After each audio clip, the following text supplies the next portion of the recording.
हवा में धूल भरी थी। जंग लगे बीम पर मकड़ियों के जाले लटके थे। पुराने गोदाम से सड़ी हुई और भूली हुई चीजों की बू आ रही थी। सबसे गहरे अंधेरे में एक कार्टून रखा था।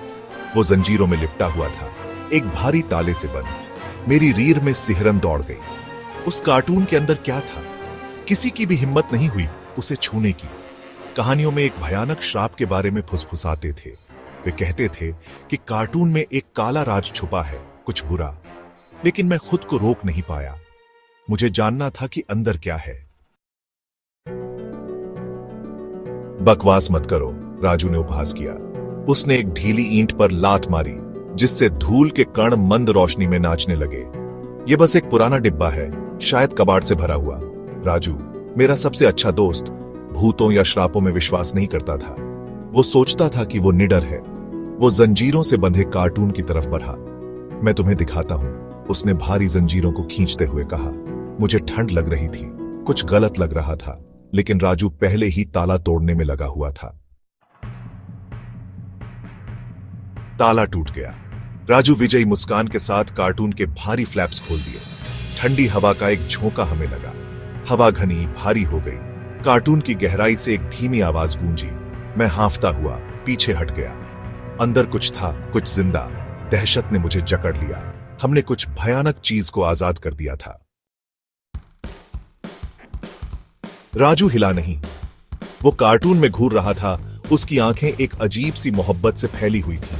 कराहने की आवाज तेज होती गई, एक सम्मोहक धुन में बदल गई। ये एक मोहिनी की पुकार की तरह था जो उसे अपनी ओर खींच रही थी। राजू, मत जाओ, मैं चिल्लाया उसकी तरफ हाथ बढ़ाते हुए। लेकिन बहुत देर हो चुकी थी। वो पहले ही कार्टून में झुक रहा था।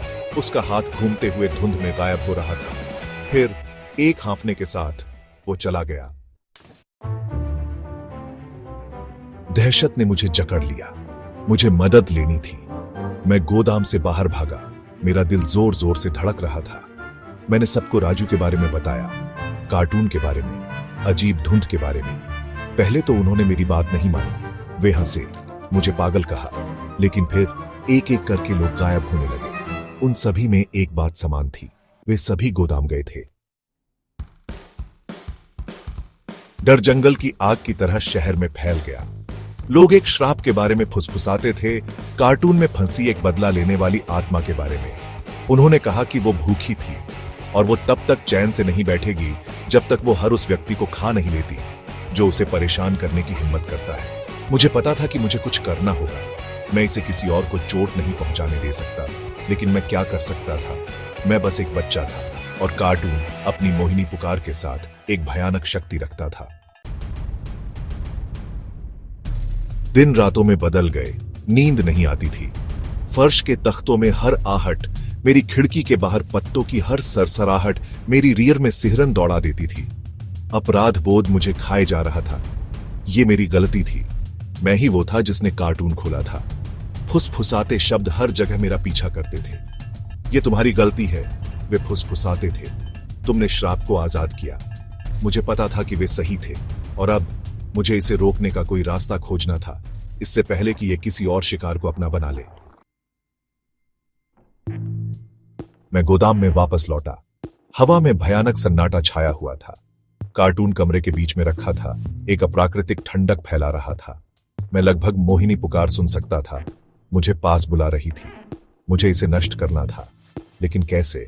मैंने एक ईंट उठाई, उसे कार्टून पर फेंका। वो बिना किसी नुकसान के किनारे से टकराकर वापस आ गई। आवाज खाली गोदाम में गूंज रही थी। निराशा ने मुझे घेर लिया। मैं फंस गया था, हर किसी की तरह। अचानक हवा और ठंडी हो गई।